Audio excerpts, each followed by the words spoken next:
and then different genre beats, and then It still works. so We're gonna get to refine. This is so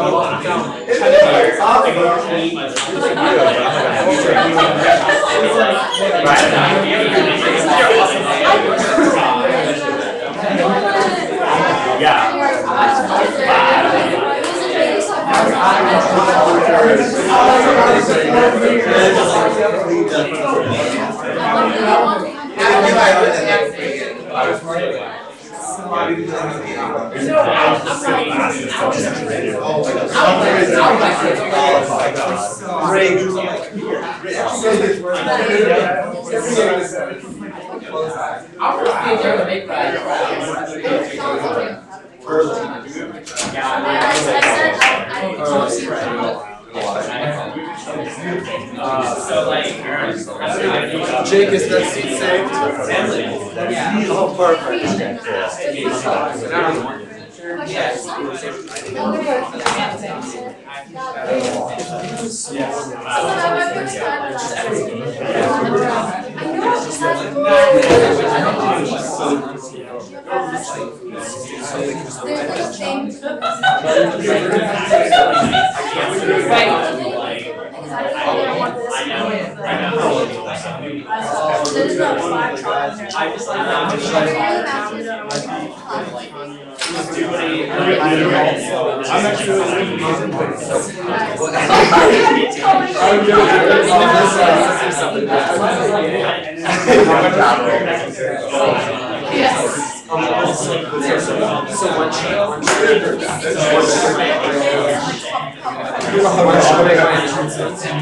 It opens forum.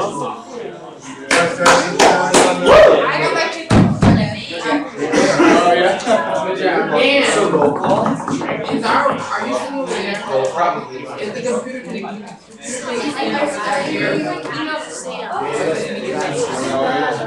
Oh, you want to sit over there? Yeah. Yeah, this one.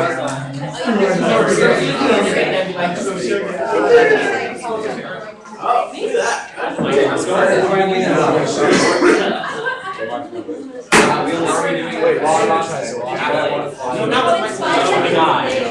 Yeah. So can I make my announcement?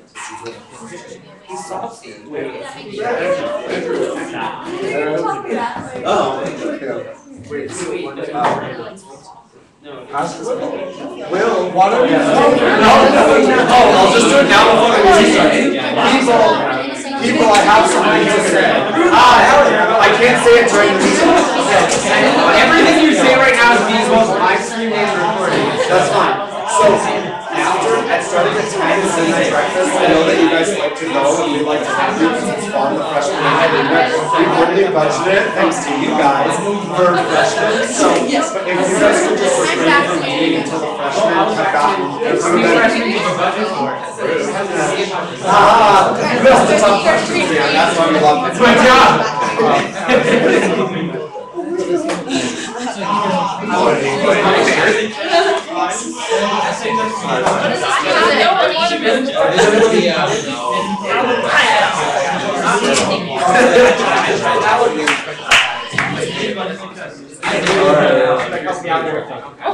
But yeah, so don't get out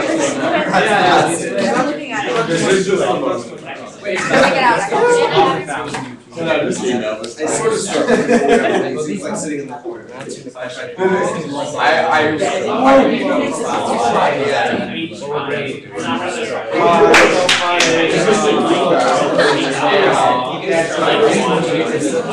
I never see you. You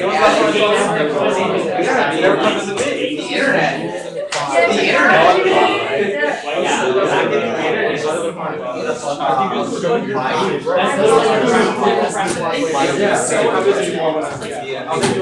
We had an entire talk about like how to do it, and I was just like,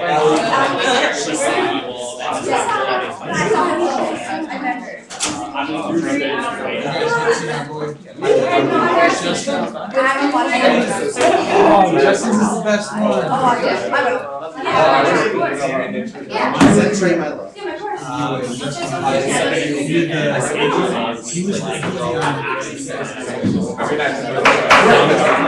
guys, can we go ahead and get started?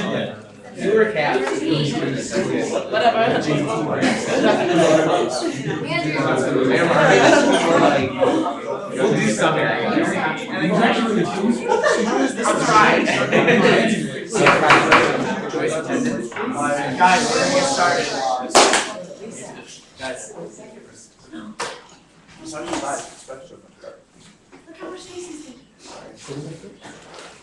Okay, Joyce, attendance. Sutton, Here. Staniforth, Here. Cruz, Here. Cortez, Here. Agbai, Here. Burdick, Here.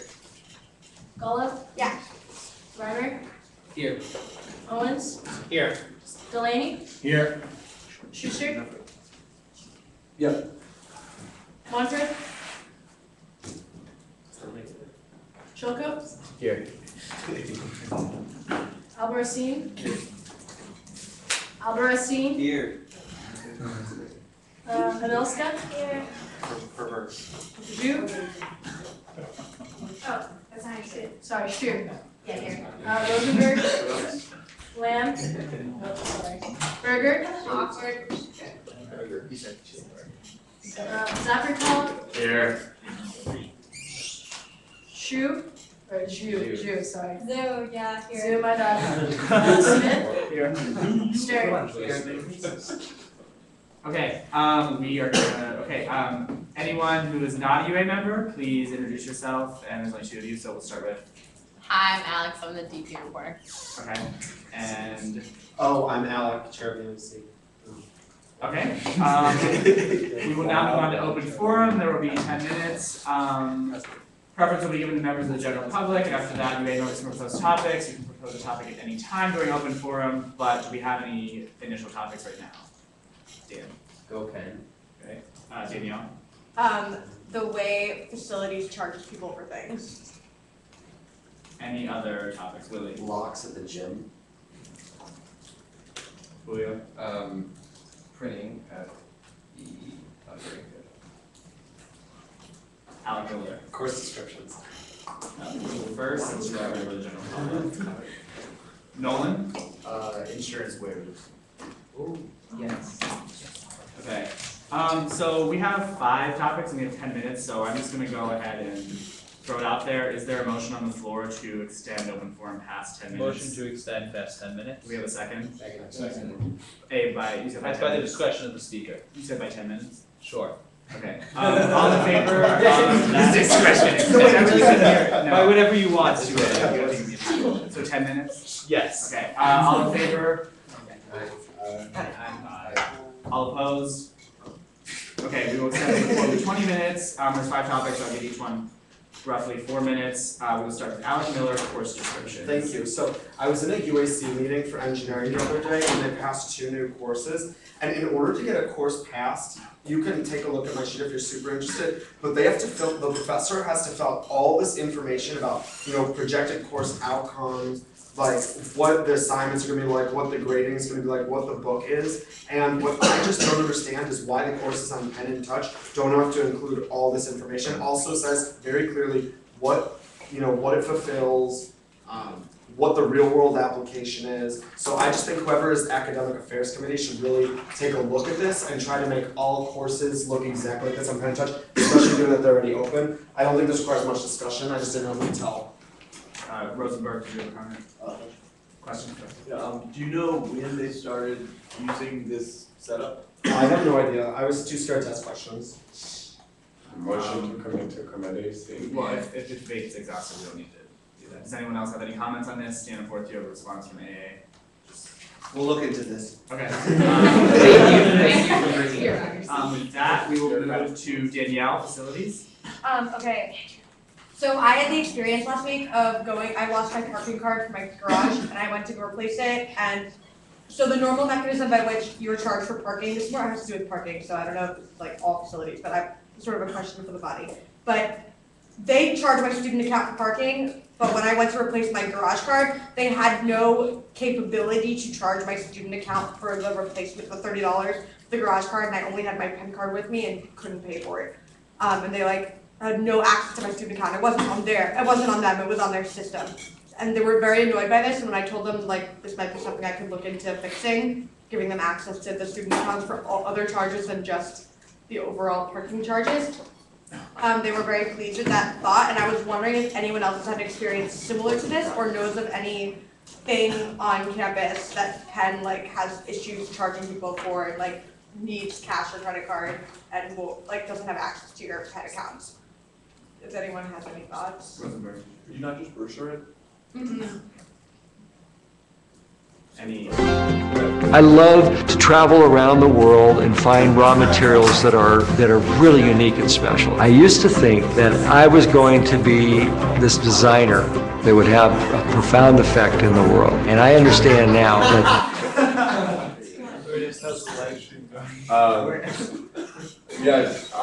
so I'm not totally sure about this point, but just regarding Bursar, it's really hard for different departments to get access to student accounts in Bursar because there's like a payment hierarchy of who gets paid first. And some of the lower departments, like I would assume parking isn't a top priority of the school, would get paid at the end, which means it's been a problem in the past that certain departments that are on Bursar don't end up getting paid. So that's why it hasn't been as easy. Like for us when we're selling shuttle tickets to get Bursar, why they might not have access, but we can definitely look into it. Just a point of historical information. Any other comments? Andy, did you have something? I was just gonna say, if people have any thoughts in the future about that, come to me, because I'm really curious and looking into it. I just thought it was really strange that if I wanted to change my parking plan, they could address it immediately on my student account, and they can't charge me for any other charges, so. Okay, so DSF, Gabe, did you have something on that? Or? No, I'm gonna actually just do something else. Oh, did you have another topic? Yeah, the NF. Willie Stern, locks at the gym. I realized that a lot of people brought this up to me. I guess pot truck in every room you enter, like every weight room or trend over or whatever, they don't mind bringing bags in. I think they're afraid of theft. I asked one of the people who work there, and that's why I was playing basketball and I put my bag down in the gym and they took it, lost it, brought it to and then they brought it to the front desk. So I think this whole problem of fear of theft would be solved with locks. So if anybody had any experience, I guess, I think this sort of problem, why? I guess, yeah. I lived at NYU this summer, and I know that you can rent locks, every time you go to the gym, you can just show them your NYU card, and they'll give you a lock, and you just give it back when you're done. Eric? I mean, I think definitely it's a significant problem because I know a lot of people just they take their stuff and put it in one of the lockers in the gym, but don't put a lock on it, and so it puts their stuff at higher risk because they don't want to go through the hassle of getting a lock or whatnot. And so I feel like definitely that's one option, having a lock service or rent or whatnot, or another way is to create a. I remember I heard some schools have a cubby system where they have install a bunch of cubbies right in the room that you're in, and so people can't just steal stuff right in front of you or whatnot. And so I feel there's definitely several options in that regards. Any other comments on locks at Pasha? I haven't been in a while. Do they not have maybe just put a quarter in and take is that not an option? There is. Yeah, Joyce.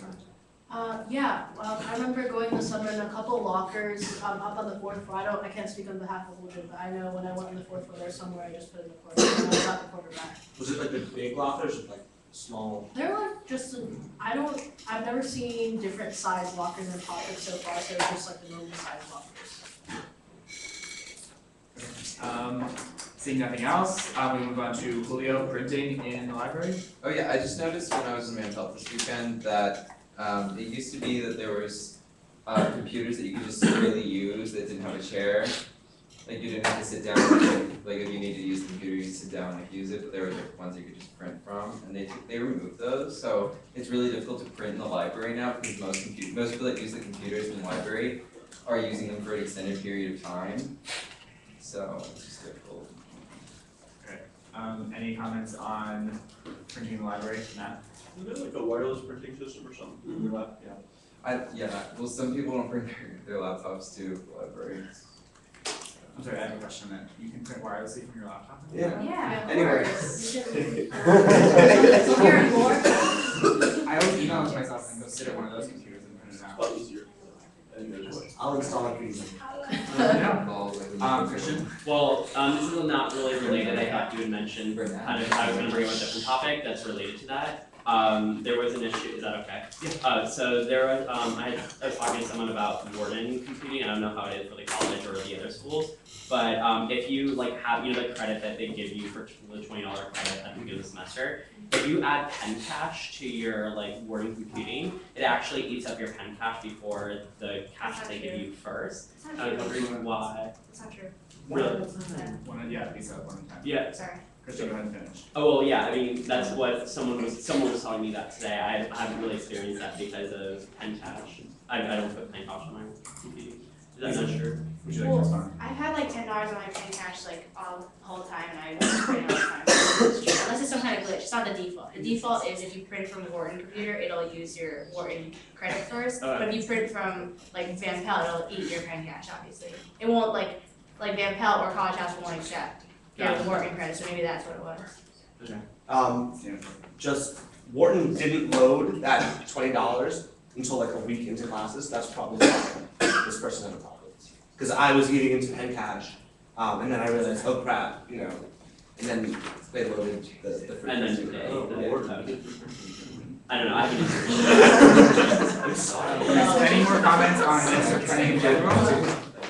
If there's no more comments on this, I will actually just end printing with a quick plug. Benefits of being an RA, you get free printing in the college. I have a quick question. Why did we change it in the first place? Like, I know I had heard rumors that we used to have free printing. Can anyone speak? And then I think the UA actually was involved in. Go ahead. I think the UA actually was involved in it. The thought was that it would be more sustainable and lower cost actually overall for the university, and people would actually print less. It's kind of a disadvantage for students who, I don't know, are economically challenged. Like, I don't really want to, like, I don't get that much money on, like, I'm on a budget, and I don't really want to use that money to print, and it's kind of like, I don't know, it like puts students at an academic disadvantage because I come to class, like, and everyone has all the slides printed out, and I'm over here freaking writing, like, on note, like, trying to do graphs on regular lined paper. It's kind of like a challenge.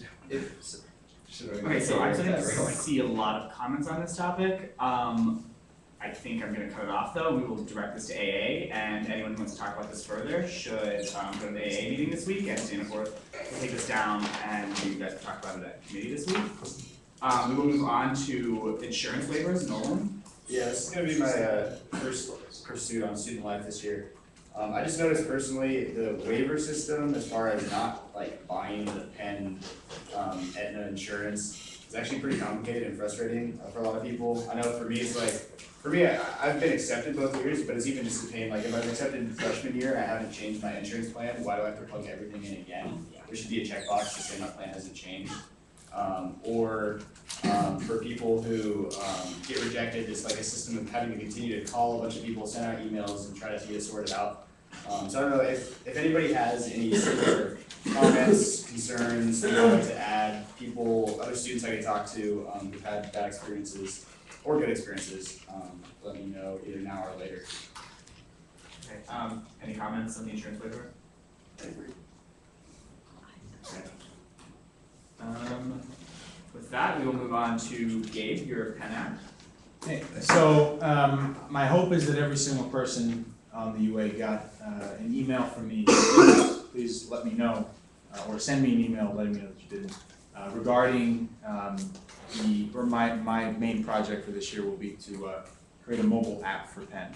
I understand that we already have a mobile website. Now, just to make it clear, there are certain advantages to having a mobile app that a mobile website does not bring. Number one is convenience. Number two is the fact that you don't need an internet web browser to actually use it. And there's an interactive part of having an app that actually makes it really significant and I think helpful for people who are going to school here. Either way, the actual email that you should have gotten should detail some features that the actual app would potentially bring. Of course, the project is in its nascency. The number one thing that I'm going to be working on over the next few weeks is organizing programmers, whether that's Penn apps or few other things I'm considering in terms of moving away from Penn Apps and more into actual students who might want to be involved in startups. Getting programmers listed out or down to actually create it. So if anyone has any advice on how to actually get the programmer set, or if anyone knows a group of people who might be interested in maybe even working on this project and helping me build it, that would be great. Matt, do you have a comment? Couple things. First of all, yeah, I'll help with this if you'd like. Regarding the internet capability, a lot of apps require internet too for a majority of the functionality. True. To an extent. Go ahead, sorry. Two, I know you were talking about looking at the entrepreneurial hall in wherever it is. And just like my concern with that is entrepreneurial, endeavors does not really imply computer science ability. It's not really a correlation. Can I respond to that? Yes. Okay, so the actual people, most of the students who I'm actually thinking about bringing onto this project more and aware are actually MIT students. They're freshmen, and many of them are actually knowledgeable of computer science and computer engineering. And I've received a lot of really good information from the guy who runs the program, Ethan Aaron, is a very close friend of mine, that many people might be interested in this. The only issue that may come down whether or not I get the people from where, college house, to actually do it. Maybe money, it may be a level of how do I get people to sign off rights based on their coding being what they own. So when you code, you own it. We need them to sign away that and be like, well, we own it, or the students own it, or the university owns it. That's an issue. So we're looking at ways to finance this. We're looking at ways to get people on board to help actually program it. I'll be interested in definitely working with Matt. But if anyone else is interested in working with me to get this done, please let me know. And also features. Please add any features that you might see. Nikolai, did you have a comment? Yeah, I think it's a really neat idea. At my old university, they did have an app like that, and kind of have the features that you're talking about. My only suggestion would be I think maybe approaching another department like Beeple would be more advisable, because I feel like, as it's a university application, which has the official pen name to it and all those functionalities, you should probably approach the administrator like that first, because they might also have programmers or a similar idea to actually implement that as well. Because the program that I had in my old school was through a similar department that did that. Matt? People can direct us at Penn Apps since that's what they're already paying for. Okay, with that I would see, two more comments, Danielle and then Josh. I also just wanted to point out to you, maybe, I got an email recently, I can't remember on what the server was, it might have been you, I don't want to keep track anymore. But about this social calendar integrated app, the Penn Compass thing. Yeah, and maybe look into working with them, because if you guys do combine effort, it might be. If I can just respond briefly. So I actually would love to see if the Penn Compass is something that's really going to be, kind of like that collaborative events calendar that I have with some of the features that I really want on this thing. It could be totally possible to put it actually onto the app and have a link right to it. So that's another possibility. Yeah, that's great. Thank you. Josh? Just a question on why you don't want to use Penn App Labs, or is that am I allowed to back the question? Yeah, okay, you can. So it's not that I do want to use Penn Apps Labs. It's just that for one, as I've heard, I've been advised by Andrew and Matt, it may take them a while to do this. They may not have the manpower to do it. And honestly, maybe a project of this size and scale might need a few more sort of helpers. And if I can get those people to all kind of work together towards one constructive project, I can maybe do it quicker. Not that Penn Apps Labs can't, I'm sure they can, and they probably would. But we're trying to maybe do it quicker and more efficiently. Matt? I think Penn Apps Labs has enough people. It's just really us having to get on top of them and make their priorities. Last year we kind of said, oh yeah, you guys can do the Penn course review if you want, and then do our things, set it aside. If we're paying them, they just need to put out first. Okay, we're gonna close this topic then, and we move on to Dan, go Penn. Yeah, so I think this will actually be awesome. The groups online at Penn is the Office of Student You can get up. Is the online Office of Student Affairs like student group directory, and it's awesome, I guess, because it offers a list of all student groups, but it costs about $10,000 per year. And as far as I know, students don't use this website essentially at all. So my question for you guys is, do you use it, or do you know anyone that uses it? And if not, would you be opposed to us getting rid of this site in its current iteration that costs $10,000 and creating a, I guess, cheaper interim replacement, maybe just a wiki space or something, and then looking at developing a new application that would do this but better for not $10,000 a year? So is this used, and would you guys be opposed to us getting rid of this temporarily and having, so there might be a gap in service, but I don't think anyone uses the service. Okay, so there's a lot of comments on this, but we only have about 3 minutes left, so please just keep them brief. We'll start with Matt and then Nikolai. Yes, I have used it, Specs uses it for their listservs, but you know what the costs are? Like, why does it cost $10,000? I defer to Jake. Do you know why this costs $10,000? Yeah, so we have a contract, we've had a fixed contract with the company that makes this for many, many years, and they've just charged us. We're cutting the contract hopefully in November, and we're trying to figure out what we'll keep that time. Yeah, it's really simple, it shouldn't be hard to make it.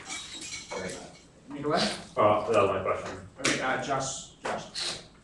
I'll withdraw mine. Abe?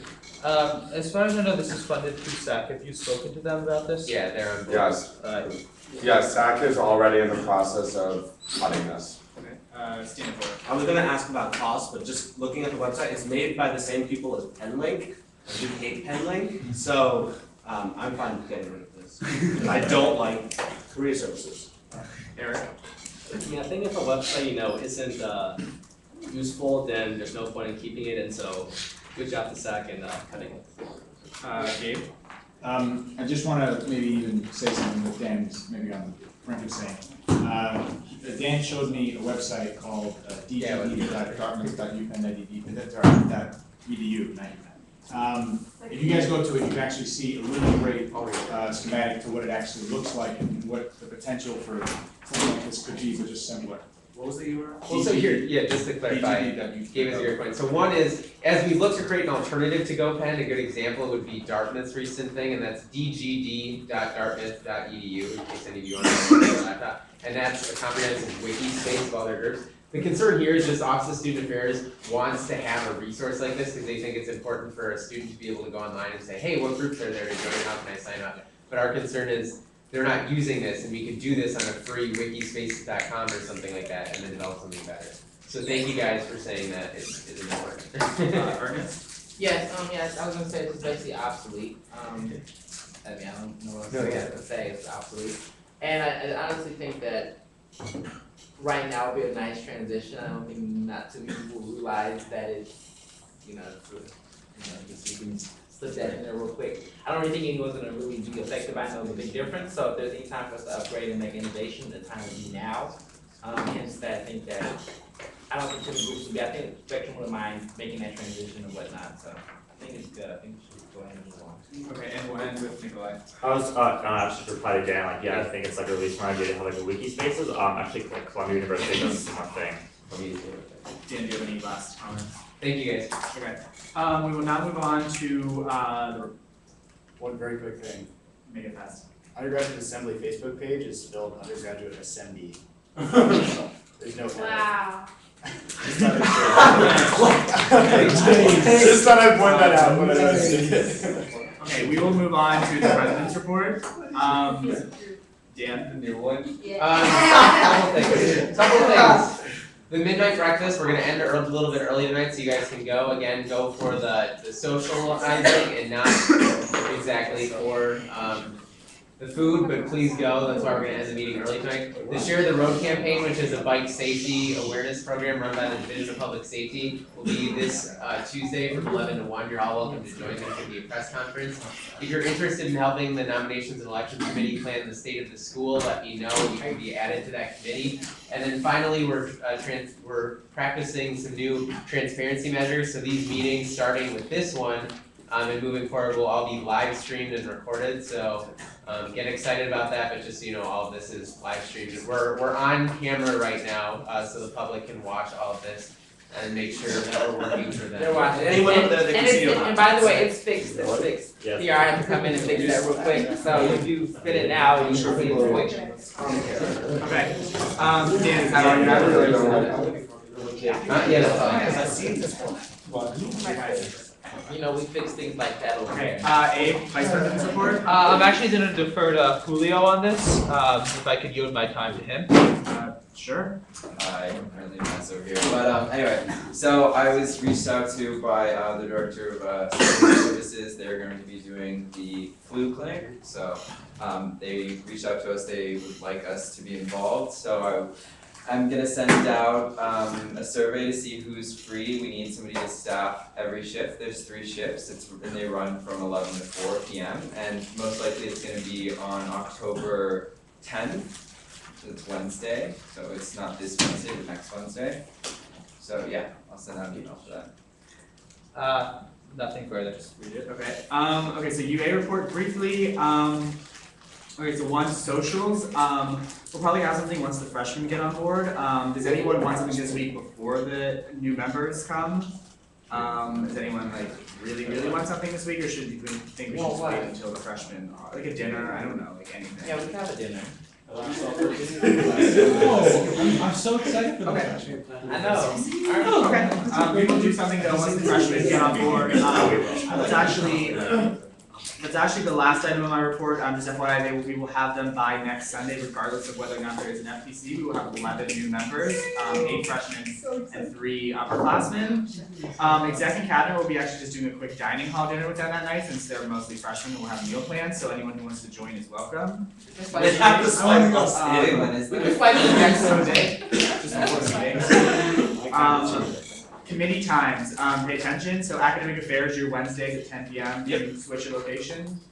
It's gonna be in this building, but it will be switched. Okay, they're also all on the, Oh, not working basement? CPE, you are Tuesdays at 10, or Mondays at 10 in your house, correct? Yes. 4033 Walnut. DSF, you are, Well, I mean, we're still Mondays at 9, but we're gonna change, probably because we're freshmen. Yeah, I mean, it's still all tentative.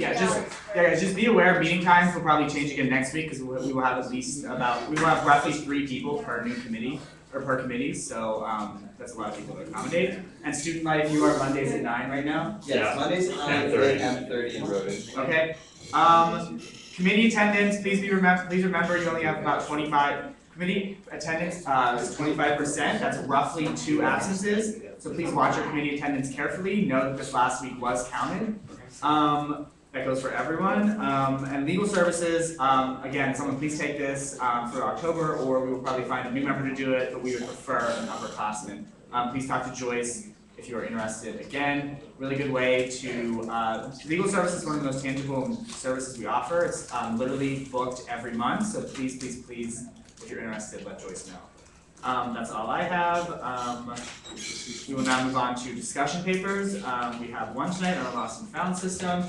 Anthony Cruz, you will have a 3-minute introduction. Comments will be limited to 3 minutes. Person, if you need this, go for it.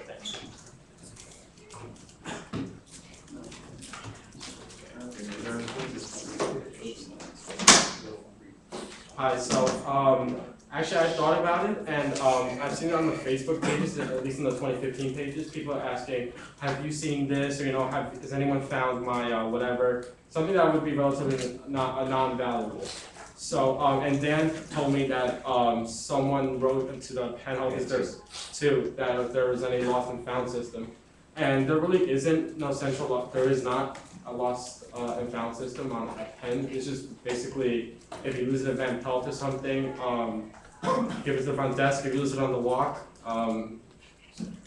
say bye to it. So I looked into it, and none of the other really Ivies have really sophisticated lost and found system either. Cornell has like an auction for all the things they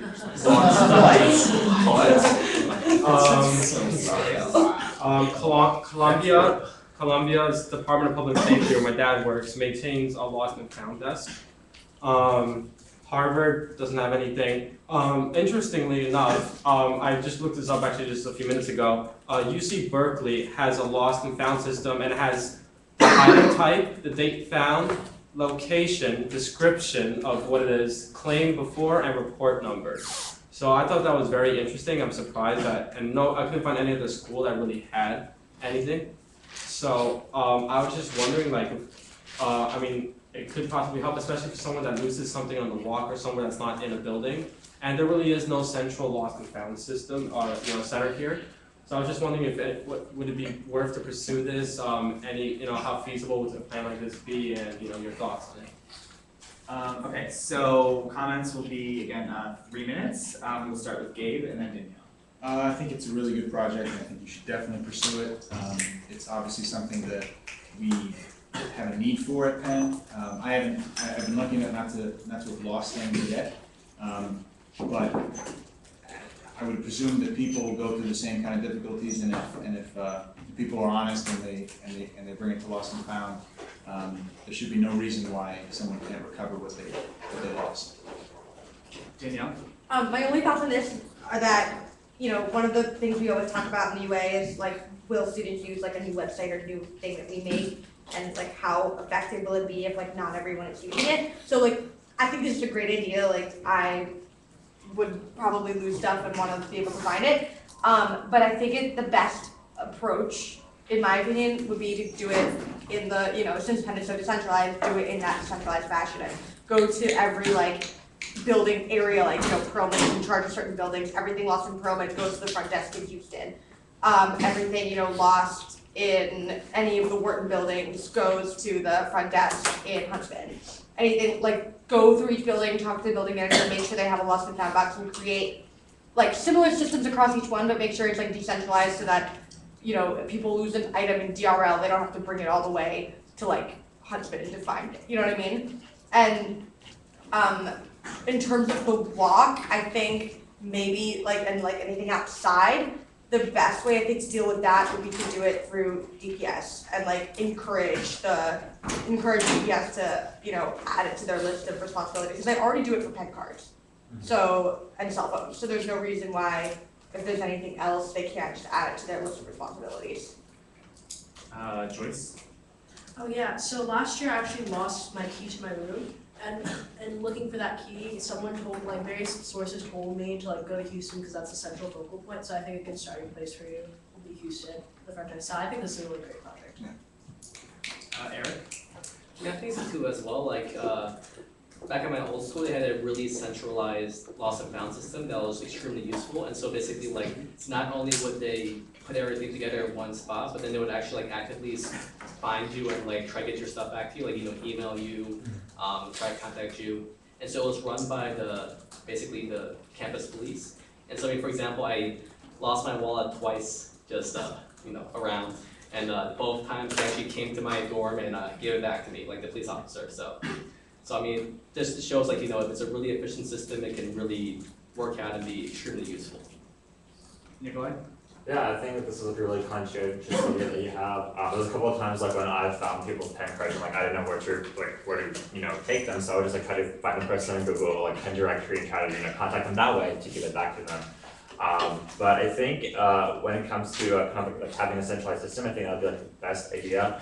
I think like if there was some kind of protocol that maybe like buildings had, like they maintain an item to like a Friday, and then like after that it goes to like one centralized place where if it's been like unclaimed for like a week or more, that's where it goes, and then if the person wants to claim it, they go there. I think that is a better thing, because otherwise you don't want those departments and that they don't want to do it either. Like they don't want to hold on to those things for an indefinite amount of time. Josh? I think it's a very worthy project, and I'd actually just want to point out my agreement with Nikolai on that while Penn is very decentralized, at one point I think if it's been like 2 weeks or something, it needs to be at one location. So given time, but I'd also just say don't discount that auction idea. Do we have any more comments on this? Okay, with that, we will end this discussion. This will definitely be a DSF project. And with that, we will move into communications at 9:38. What? Wow. I mean, the lights are like This is so that you guys can all go to the event. I'm not here for that. They normally would make guys. I'm not checking for these questions. Guys, Justin, I'm actually summer and salon. guys, Good meeting, guys, super efficient, and, I went apple picking yesterday morning.